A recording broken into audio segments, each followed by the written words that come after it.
வாழ்க இவ்வையகம் வளத்துடன் வாழ்க வாழ்க. வாழ்க இம்மாநிலம் ஆழ்ந்துணர்ந்து அமைதியாக. அன்பர்களே, ஏப்ரல் 18 இன்றைக்கு தத்துவஞானி வேதாத்ரி மாமணி அவர்கள் தன்னுடைய வாழ்க்கை மலரில் பொருளும் நிகழ்ச்சியும் என்ற தலைப்பில் சிந்திக்க தருகிறார். உலகமே ஒரு நாடக மேடை, இதில் நாம் எல்லாம் நடிகர்கள் என்கிற புகழ்பெற்ற வசனத்தை நீங்கள் எல்லாம் கேட்டிருப்பீர்கள் அல்லவா?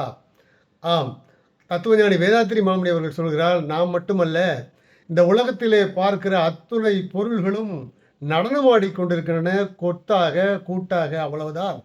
அதன் வேலை முடிந்தவுடன் அவையெல்லாம் பிரிந்து விடுகின்றன என்று அருமையாக விளக்குகின்றார். உங்களுக்கு ஆச்சரியமாகத்தான் இருக்கும்.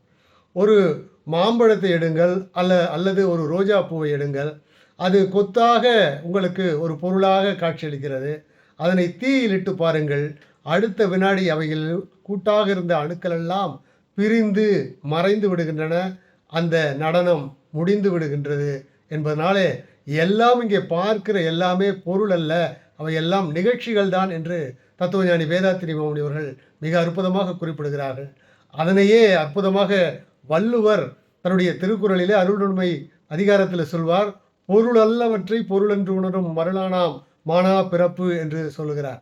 பொருள் இல்லாதவற்றையெல்லாம் நாம் பொருள் என்று போற்றி புகழ்ந்து கொண்டிருக்கிறோம். அத்தனையும் பொருள் அல்ல, அவைகளெல்லாம் நிகழ்ச்சிகள், ஒன்றாக கூடி நடனமிடுகின்றன என்று அற்புதமாக குறிப்பிடுகிறார். அதாவது எல்லா பொருட்களும் அணுக்களாலானது. அணுக்களையும் நீங்கள் ஆராய்ந்து பார்த்தால் அவையெல்லாம் பரம அணுக்களானது.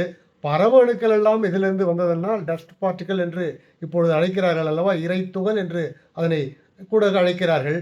அதனையும் ஆராய்ந்து பார்த்தால் அதற்கு மூலம் என்னவென்றால் அது வெட்ட வெளியாகத்தான் இருக்கிறது. எனவே பொருள் எல்லாம் பொருள் அல்ல, அவையெல்லாம் நிகழ்ச்சிகள் தான் என்று மிக அற்புதமாக தத்துவஞானி வேதாத்ரி மாமணி அவர்கள் குறிப்பிடுகிறார்கள் என்ற செய்தியை உங்களுக்கு சொல்லி இன்றைய சிந்தனையை நிறைவு செய்கிறேன்.